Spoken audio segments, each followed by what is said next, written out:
The year was 519 BCE. Inside the massive palace of Persepolis, a 12-year-old girl named Art was celebrating her birthday. She didn't know it would be her last day as a child. As the daughter of the most powerful man on earth, her life looked perfect from the outside. She had the gold, the silk, and the servants. She was a princess of the greatest empire in the world. But inside the women's quarters, the reality was terrifying. Art sat still, her hands shaking. Her mother wasn't hugging her. She was painting her face like a mask. Dark coal made her eyes look older. Red rouge stained her lips. Every brushstroke was a step toward a nightmare. Her mother didn't offer comfort. She offered a warning. "Look at me," her mother whispered. "Tonight, your father will summon you. You will go to his rooms and do exactly what he asks. No fear, no fighting. Just show him gratitude. Do you understand?" Art nodded, but she was lost. She had seen her older sisters disappear into those same rooms, only to return with hollow, broken eyes. She thought being his daughter meant she was safe. She thought there was a line that even a king wouldn't cross. She was wrong.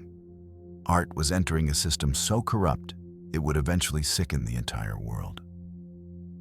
Her father was Xerxes, the king of kings. He ruled millions, and he believed he owned every single one of them, including his own flesh and blood. To him, his daughters weren't children, they were property. Hit that subscribe button now, because what you're about to see will change how you think about power, corruption, and how far humans can sink when they're handed absolute authority. This isn't just ancient history. It's a case study in how civilizations can normalize the unthinkable if it serves the people in charge. Comment below what you already know about the Persian Empire, because I promise you the reality inside those palace walls will shatter every assumption you've had about royalty. Before we get to the horror of what Xerxes did to his daughters, we need to understand the man himself and the empire that made him untouchable. Xerxes was born into the bloodline of kings, son of Darius the Great, grandson of Cyrus the Conqueror, the guy who built the Persian Empire through military genius and ruthless expansion. Born in 518 BC, Xerxes inherited an empire spanning 3 continents and controlling the lives of millions. But being a Persian king wasn't just about political clout. These guys claimed direct descent from Ahura Mazda, the supreme deity of their Zoroastrian faith. Not metaphorically, literally. They believed royal blood had divine essence. Kings were gods walking among mortals, and their desires were sacred commandments no one could question. Basically, if the king wanted something, it was automatically right. When Darius died in 486 BC, Xerxes had to fight for his throne. Persian succession wasn't automatic. You had to prove divine favor, outmaneuver rivals, and, well, make some of them disappear. Xerxes had older half-brothers with legit claims, but he had 2 big advantages. His mom, Atassa, was Cyrus the Great's daughter, giving him the purest royal bloodline, and he was ruthless, ready to crush anyone in his way. After a brutal 2-year power struggle filled with mysterious accidents and vanished rivals, Xerxes became the undisputed king of kings in 484 BC. But there was one big shadow hanging over him. His dad had failed spectacularly in Greece at Marathon in 490 BC. Persian invincibility, not so much. If kings were gods, how could mortals beat them? Xerxes was obsessed with answering that question. And he planned to do it in the biggest, most over-the-top military campaign the world had ever seen. While building bridges across the Hellespont and organizing armies that numbered in the hundreds of thousands, Xerxes was also consolidating power at home. He inherited hundreds of women from his dad's harem, but that wasn't enough. He also claimed his own daughters, Sure, it wasn't entirely unheard of for Persian kings to sleep with family, but Xerxes made it a full-on system. What had once been an occasional hush-hush thing became routine, expected and justified by religion. If royal blood was divine, keeping it pure meant extreme measures. In Xerxes' world, keeping royal blood pure wasn't just a rule. It was an obsession. Brothers married sisters. Fathers could claim daughters, all to keep the divine essence locked in the tiniest possible circle instead of diluting it with marriages to commoners or nobles who didn't have direct royal blood. But let's be real. This complicated religious explanation was just a cover-up for something far darker. Xerxes claimed his daughters simply because he could. Absolute power meant that nobody, not even his own children, was beyond his reach. Showing control over his own family sent a crystal-clear message. Resisting the king's will was impossible even for those who shared his blood. Persian culture already gave fathers insane authority over their kids, especially daughters, who were primarily seen as tools for political alliances and reproduction. But Xerxes didn't stop at marriage arrangements. He took that authority to the extreme, using his daughters' bodies for his own desires before deciding how to deploy them for political gain. Girls in Xerxes' palace learned this slowly, like a creeping horror. They watched older sisters disappear from the women's quarters at puberty, understanding without anyone spelling it out that the same fate awaited them. Some mothers tried to prep their daughters, carefully using euphemisms and teaching survival strategies. "Close your eyes when you enter," a mother might whisper during the final styling. "He is the sun, and you are but a shadow. Shadows do not feel. Shadows do not cry. You are serving the empire." The palace eunuchs, the eunuchs who ran the harem, were masters at preparing princesses for the king's attention. They knew exactly how. Xerxes liked his daughters presented, bathed until their skin gleamed, scented with oils that pleased his senses, dressed in clothes that revealed more than they covered, styled to make them look older than they were. When a daughter was summoned, it followed a ritualized pattern designed to turn childhood innocence into something else entirely. Cosmetics were applied with meticulous precision. Jewelry was chosen to emphasize emerging curves, and fabrics were selected to move in ways that captured the king's attention. Every detail was calculated to maintain the illusion that this horrifying process was somehow natural and appropriate. This psychological prep was just as brutal as the physical. Daughters were coached on proper behavior, trained to show excitement instead of fear, and taught to express gratitude for royal attention. They were reminded over and over. Their bodies existed to serve the king. Resistance was forbidden, and refusal could bring consequences not only for themselves, but for their mothers and siblings. What's chilling is how systematic this all was. Xerxes' abuse wasn't some uncontrollable impulse. It was a fully institutionalized system supported by ritual, justified by religion, and normalized within the court. The daughters had no advocates, no protection, no escape. Their mothers were powerless, bound to the same king who ruled their lives. The eunuchs served only the king. Nobles who might have spoken up were either complicit in similar acts or too scared to risk challenging the king. What went on behind the closed doors of Xerxes' chambers remains mostly hidden, but scraps of testimony from court officials, diplomatic letters, and references in Greek accounts give enough detail. Xerxes treated his daughters like concubines or slaves, ignoring their age, family ties, or capacity to understand what was happening. The aftermath was always the same. Girls returned broken, innocence destroyed, trauma marking them for life. "Is she back?" the younger girls would ask in hushed tones as a litter was carried back to the quarters. "She is back," would come the reply, But the girl you knew stayed in the king's chambers. Some withdrew entirely. Others survived through dissociation, mentally separating themselves from their bodies. A few convinced themselves it was normal or even honorable. But all were damaged, and all understood their suffering had only just begun. The horror didn't end with the first encounter. Daughters who survived soon realized they weren't being protected.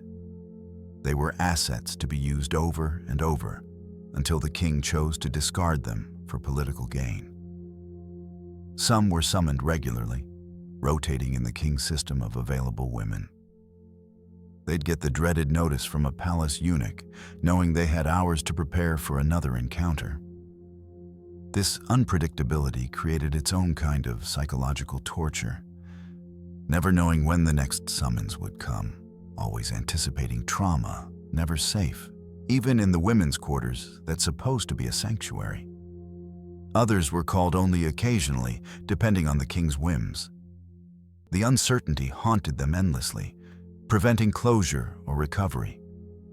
The most devastating part of Xerxes' system was how it shattered the father-daughter bond. These girls couldn't seek comfort from their father, because the man who should have been their protector had become their biggest threat. To survive, many developed extreme psychological coping mechanisms.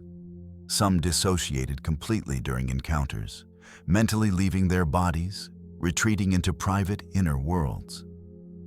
They'd stare at fixed points on the walls, recite prayers or poetry silently, or invent elaborate fantasy worlds in their minds to escape the nightmare in front of them. Some daughters survived by fully surrendering to the system. They convinced themselves that eager compliance might ease their suffering or even score them small favors, hoping that performing perfectly could make future encounters less brutal. They studied their father obsessively, learning every preference, every way to present themselves that might keep him satisfied. A few tried a different approach, maintaining some sense of control by framing themselves as willing participants rather than victims. They told themselves their service was a duty as princesses, that enduring suffering was for the greater good of the empire, that their sacrifices supported political stability. This mental reframing gave them a shred of dignity and purpose. But it came at the cost of facing the grim reality of what was happening. Then there were the daughters who broke completely. These girls became catatonic, refusing food, refusing to speak, staring blankly for hours. Palace physicians were called, but with zero understanding of trauma or its psychological toll. Treatments were primitive.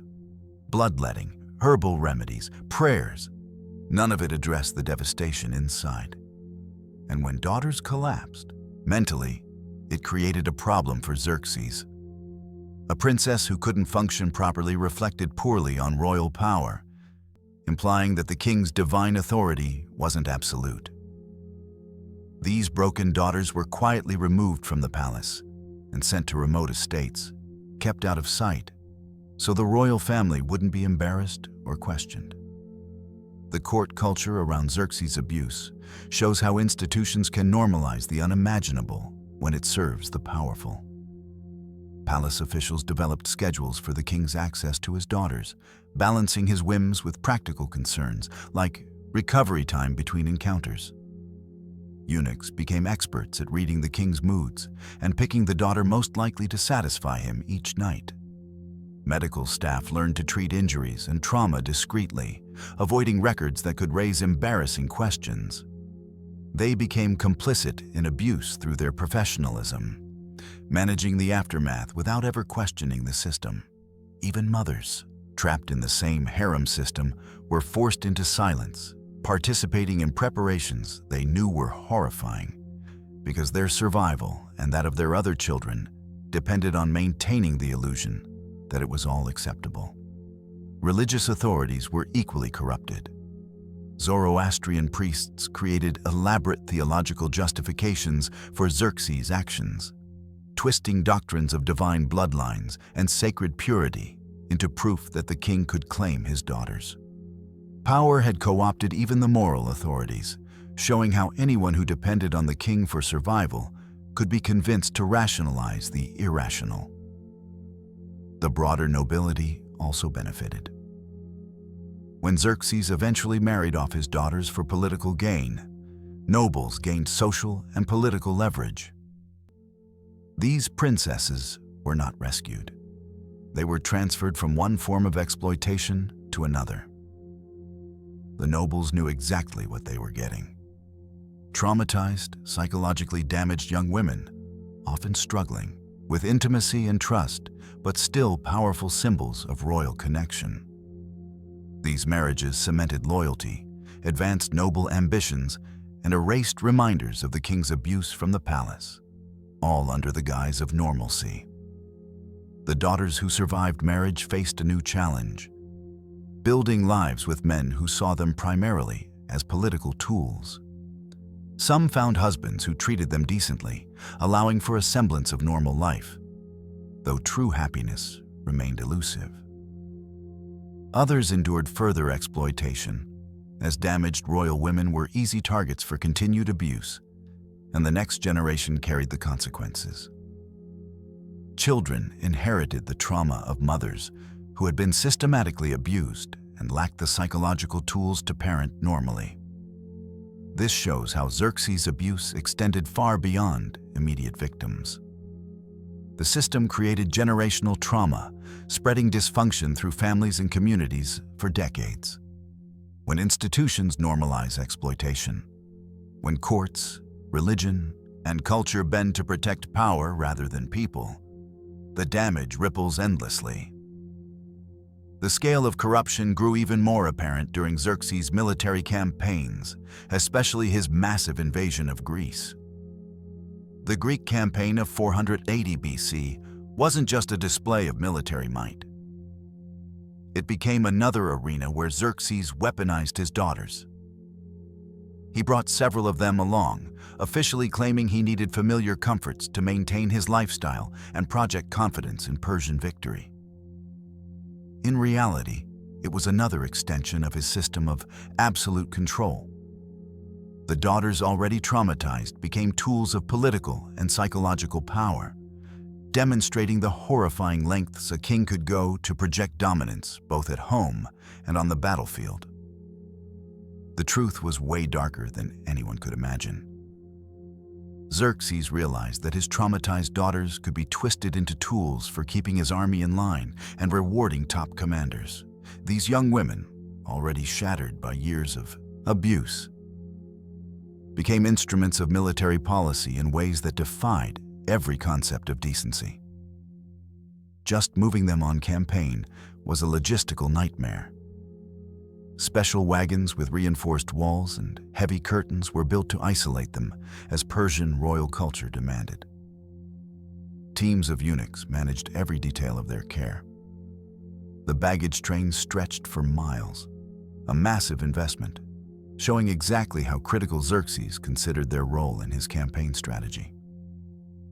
Princess Estrus, just 15, had already endured 3 years of her father's attention when she found herself bouncing along dusty roads in a covered wagon, heading toward one of history's most infamous military disasters. She knew the signs that a summons was coming: the buzz among the eunuchs, the ritual that transformed her from a person into an object designed for royal pleasure. But the Greek campaign brought a new horror. Xerxes started using his daughters as rewards for battlefield success. The best commanders earned private access to royal princesses as a bonus for their achievements. These weren't marriages or formal arrangements. They were temporary loans, royal flesh treated like military supplies to maintain fighting effectiveness. General Artabanus, who had distinguished himself crossing the Hellespont, received Princess Roxana for an entire week as a reward for his engineering feat. Roxana, 17 and already abused since age 13, was handed to a grizzled commander old enough to be her grandfather. "You are the prize for the Hellespont," a eunuch told her as she was led to the general's tent. Roxana didn't flinch.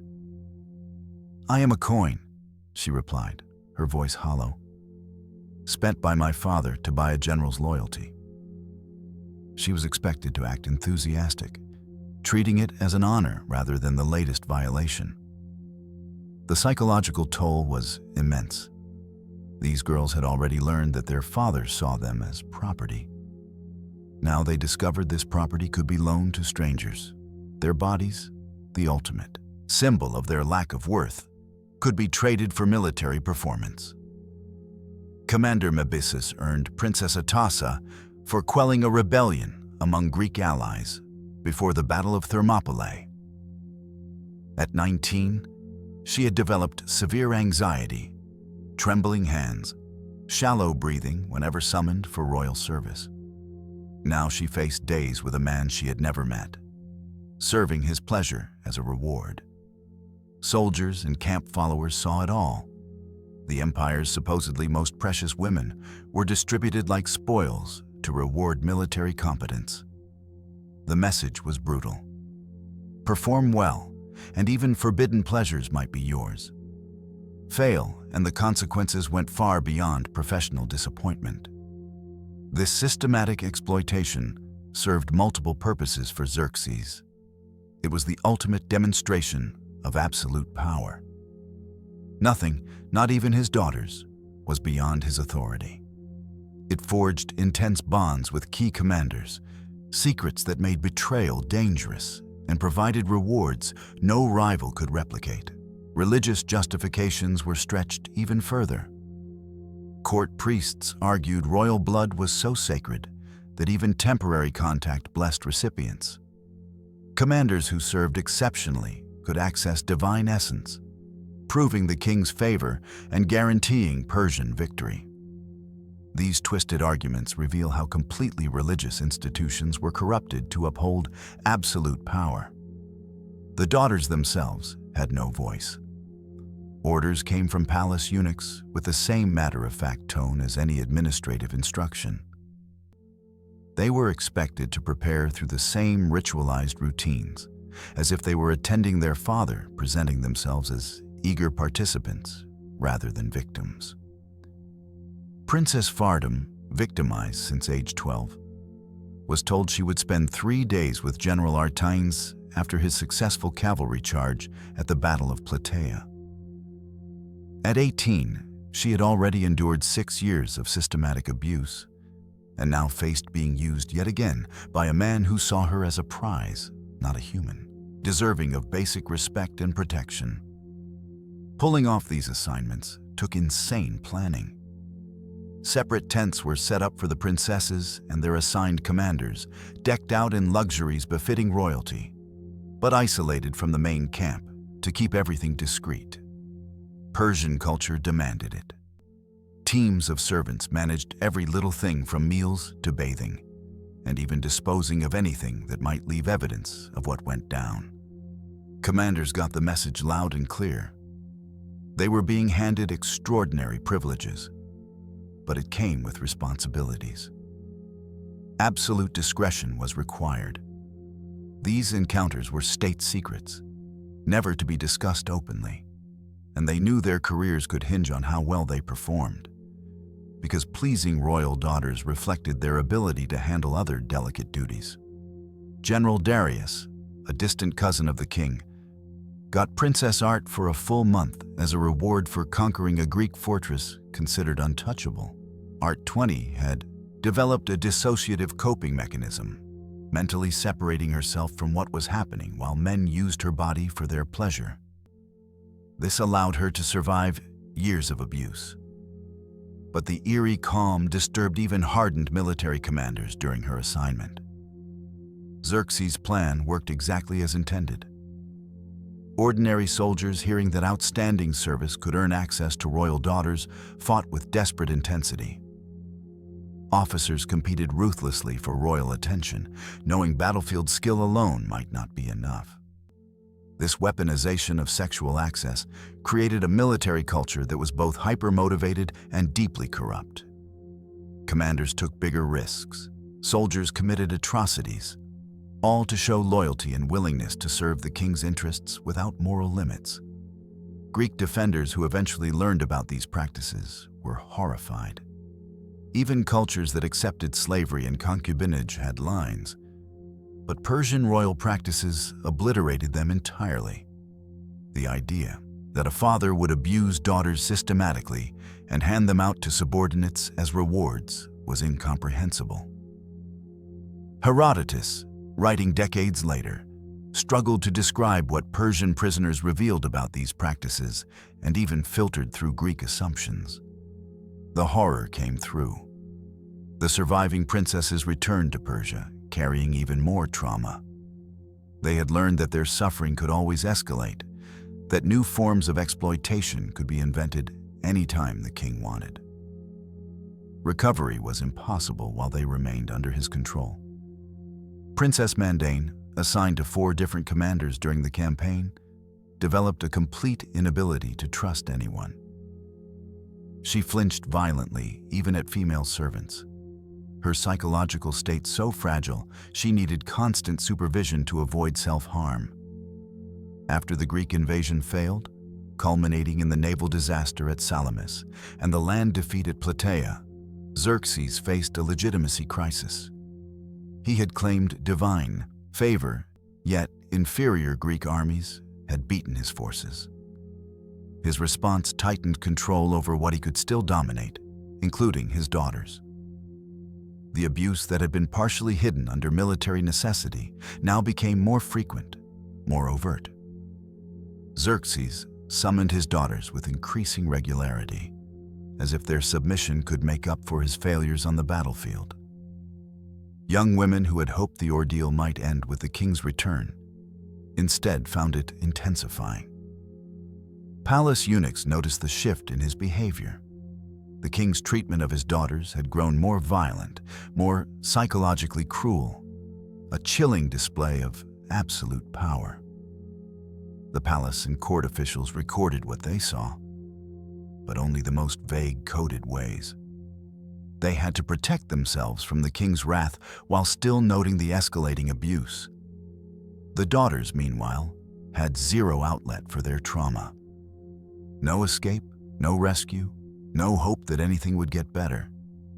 They lived in a constant state of victimization, normalized by everyone around them, justified with religious doctrine, and backed by the full weight of the Persian Empire's institutions. This kind of suffering had become so routine, it was treated like taxes or military conscription. Just another part of how royal power worked. But the psychological damage didn't just disappear, it rippled through the empire. Traumatized princesses married off to Persian nobles carried their dysfunction into the next generation, raising children in households marked by instability and fractured relationships. The corruption that had infected the royal family spread through the aristocracy, creating a ruling class that was internally weak, psychologically compromised, and ripe for collapse. The Greek campaign had exposed these cracks to external enemies. Despite the empire's massive resources and army, it was unstable at its core. The same abuse Xerxes used to control his daughters undermined loyalty, trust, and cohesion throughout Persian society. In trying to flex absolute power, Xerxes ended up sowing the seeds of his empire's vulnerability. Societies that normalize the unthinkable, as he did, inevitably eat themselves from the inside out. Even when the daughters survived the initial exploitation, their fates didn't get any better. Once Xerxes decided they'd served their purpose as victims, they were thrown into political schemes designed to exploit their brokenness for strategic advantage. Princess Art, now 19, scarred by 7 years of abuse, found herself in the center of a plot so twisted it would shock even the jaded Persian court. Xerxes targeted his most trusted general, Artabanus, commander of the royal bodyguard. A man loyal beyond question and military genius. But Xerxes knew that absolute power demanded more than competence. It demanded control of the heart and mind. To bind Artabanus irreversibly to the royal family, he offered him marriage to Art. Refusing wasn't an option. It would insult royal dignity. But Xerxes, true to form, added a sick twist before finalizing the union, revealing the absolute depths of his moral corruption. The story of Xerxes and his daughters is one of history's darkest lessons. Absolute power corrupts absolutely. What began as divine kingship turned into the systematic destruction of the most sacred human bonds. Women born into unimaginable privilege learned too late that royal blood offered no protection from the man sworn to love and defend them. The Persian Empire itself eventually fell to Alexander the Great, who inherited a civilization so internally corrupted that it collapsed from within long before the final blow. Xerxes' daughters carried their trauma into marriages that spread dysfunction across generations of nobility, producing the very weakness that doomed their father's legacy. Their suffering is a warning echoing across 25 centuries. Power without moral limits destroys everything it touches, even those it claims to protect. In today's world, where authority still tries to justify the unthinkable, these voices from ancient Persia remind us that no institution, no leader, no matter how powerful, should ever be granted the kind of absolute control that turns protectors into predators and reduces humans to tools of political gain. If this forgotten history moved you, subscribe. Every subscription helps us unearth the next buried truth and fight historical erasure. We refuse to let their voices fade into the dust.